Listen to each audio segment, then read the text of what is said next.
नमस्कार, मैं दीपा शर्मा शिशु वाटिका दाड़ला घाट से आप सभी का स्वागत करती हूँ। और हमारा 3 दिवसीय ये वर्क जो है उसमें हम लोगों ने अपने 12 आयामों की थोड़ी सी झलकियाँ यहाँ पर तैयार की हैं, तो उनको दिखाने का हम लोग प्रयास करेंगे और आप लोगों को परिचित करवाएंगे कि हमारे शिशु वाटिका में 12 आयाम क्यों रखे गए हैं। तो यहाँ पे देखिए जो हमारी शिशु वाटिका है उसके 12 आयाम हैं। तो यहाँ से हम लोग इसे शुरू करते हैं प्रदर्शनी के माध्यम से। ये है हमारा चित्र पुस्तकालय। तो चित्र के माध्यम से हम लोग यहाँ पे बच्चों का मानसिक और शारीरिक प्राणिक सारे यहाँ पे उनका जो है वो विकास होता है, सर्वांगीण विकास यहाँ से होता है। तो यहाँ पे हम लोग देखते हैं कि बच्चों को लिखना पड़ता है, लेकिन लिखने से उनको इतना समझ नहीं आता है जितना उनका माइंड जो है वो पिक्चर्स को कैप्चर करता है। तो यहाँ पे देखिए जितने भी चित्र हैं उनके माध्यम से हम लघु कथाएं भी उनको सुना के उनका दिमागी जो है वो विकास कर सकते हैं, मानसिक उनका विकास यहाँ पे कर सकते हैं। अब यहाँ पर देखेंगे आप लोग, यहाँ पे है विज्ञान प्रयोगशाला। तो विज्ञान प्रयोगशाला बड़े बच्चों की अलग होती है, हमारे शिशु वाटिका में ये अलग होती है। तो इसमें क्या है कि छोटे छोटे बच्चों को स्वाद के बारे में हम लोग यहाँ पे जानकारी दे सकते हैं, उनकी जो सेंस ऑर्गन्स है उनके बारे में जानकारी दे सकते हैं, या फिर हम लोग दिखा सकते हैं कि हमारी घुलने वाली चीजें कौन सी है या फिर जो नहीं घुलती हैं चीजें वो कौन सी है, तो उसे भी हम लोग यहाँ पे दिखा सकते हैं। साथ में ये कुछ हमारे पास अनाज है उसके बारे में भी बच्चों को हम साइंस के माध्यम से जानकारी दे सकते हैं कि इनको हम लोग कैसे बीज सकते हैं मिट्टी में, वहां से ये कैसे उगती है, किस माध्यम से इसका प्रोसेस चलता है, वो सब हम लोग बीज के माध्यम से उनको समझा सकते हैं। इसके बाद हमारी कार्यशाला आती है।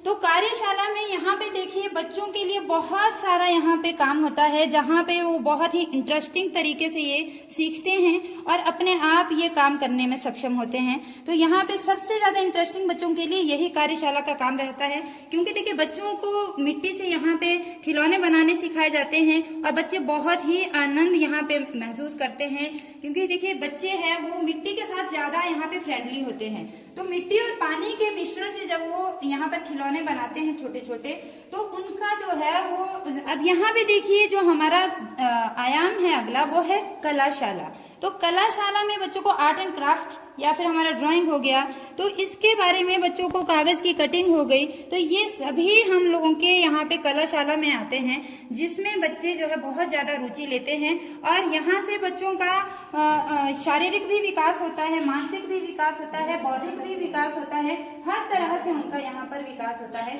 तो यहाँ पे बच्चे होते हैं वो ज्यादातर प्रैक्टिकल वर्क से सीखते हैं। तो ये प्रयोगशाला सारी की सारी हमारी यहाँ पे पूरी की पूरी प्रैक्टिकल पर ही रखी गई है।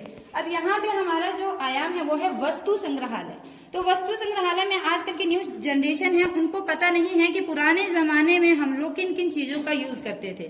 तो इन चीजों के माध्यम से हम लोग बच्चों को दिखा सकते हैं कि ये हमारी ओखली होती थी, और ओखली में लोग, अब तो मिक्सी होती है लेकिन पहले ओखली होती थी, ओखली से ही घर पे जो है किचन में काम किया जाता था।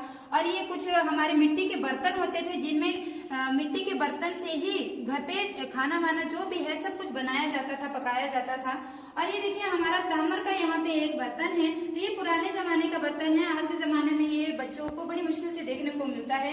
और यहाँ पर देखेंगे तो ये वाद्य यंत्र में हमारे डसली है जिसको हम खंजरी भी बोलते हैं, तो ये भी बच्चों के लिए यहाँ पे एक नया जो है वो हो जाता है। अब नए जमाने में बच्चों को मेल्स का या फिर मैसेजेस का फोन के माध्यम से वही पता है, उनको नहीं पता है कि हमारे यहाँ पर डाक खाने में जाकर के ऐसा एक लेटर बॉक्स भी होता था।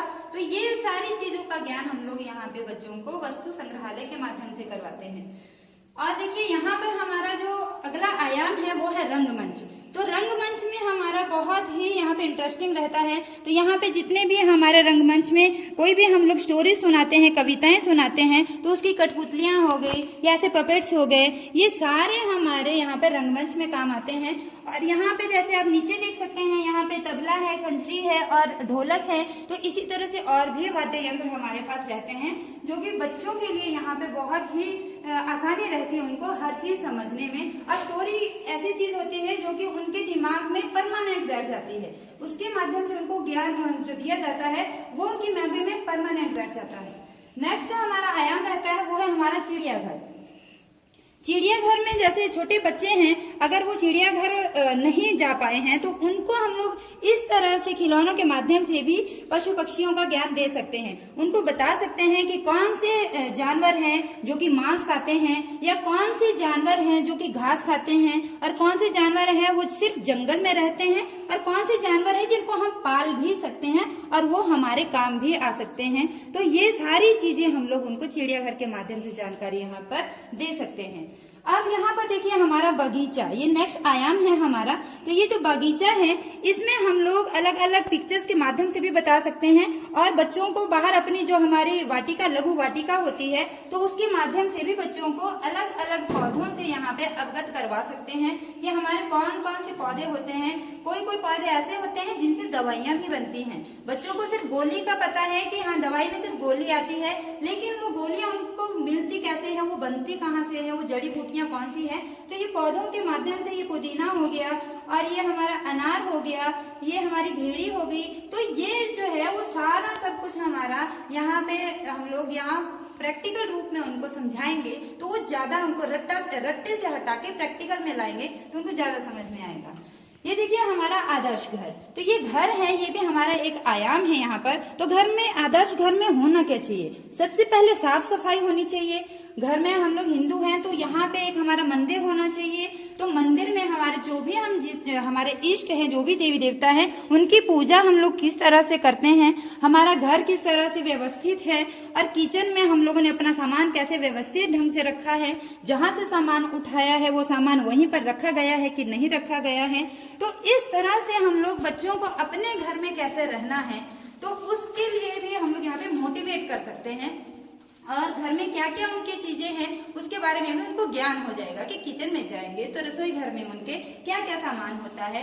ये गैस चूल्हा होता है तो उस पे खाना कैसे पकता है, वो गैस के थ्रू वो आग कैसे वहां पे प्रोवाइड होती है, और खाना उसके ऊपर कैसे पकता है, या गैस से उनका अगर वो छुएंगे तो उनको क्या नुकसान हो सकता है, बड़े होने का साथ में जो है वो जरूरी है। तो ये सारी जानकारी हम घर के माध्यम से उनको दे सकते हैं। और सबसे हमारा महत्वपूर्ण जो बच्चों का रहता है वो है क्रीड़ांगण। तो क्रीड़ांगण में सारे जो बच्चे हैं वो बहुत ज्यादा मस्ती करते हैं, क्योंकि यहाँ पे बच्चों का सिर्फ और सिर्फ खेलने का जो है वो समय रहता है, और खेलने के लिए भी उनका फिजिकल भी है। और देखिए जैसे ये मेंटली गेम्स हैं, इनको इंडोर और आउटडोर दोनों तरह से हम लोग खेल सकते हैं। फिजिकल गेम के लिए देखिए यहाँ पर हमारा बैट बॉल है, जिसमें उनके सारी मसल्स, इनर मसल्स होती हैं, आउटर बॉडी होती है, पूरी उनकी खिंचाव होती है, तो उससे उनका पूरा का पूरा शारीरिक जो यहाँ पे व्यायाम होता है वो यहाँ पर होता है। जब उनका शरीर हिलेगा, उनके जो पसीना है वो निकलेगा, उनके शरीर में थकान होगी, थकान वो तब होगी जब उनकी मसल्स खींचेगी।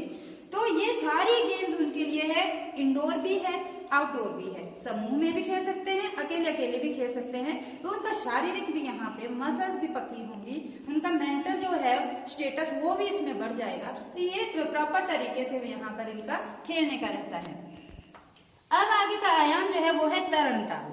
अब देखिए हमारा जो तरण ताल है तो इसमें हम लोग तरण ताल जो है वो एक तालाब को बोला जाता है। तो तालाब में क्या होता है? पानी। तो पानी से क्या क्या हम लोग यहाँ पे गेम्स खेल सकते हैं, और पानी के साथ हम लोग क्या यूज कर सकते हैं, उसकी वैल्यू मेन रहता है कि पानी की हमारी जिंदगी में क्या अहमियत है। उनको पहले पानी की वैल्यू समझानी है कि पानी अगर है तो फिर हमारा जीवन है, अगर पानी नहीं है, हम पानी को वेस्ट करेंगे तो हमारा जीवन भी इस पृथ्वी से खत्म हो जाएगा। तो इसलिए उनको पानी की सबसे पहले वैल्यू हम लोग यहाँ पे समझाते हैं कि पानी को वेस्ट नहीं करना है, स्टोर कैसे करना है, उसको यूज कैसे करना है, घर पे कैसे यूज कर सकते हैं, या गेम्स में हम कैसे पानी को यूज कर सकते हैं, वो प्रॉपर तरीके से उनको तरणताल जो आयाम है यहाँ पर उनको यहाँ पे जानकारी दी जाती है।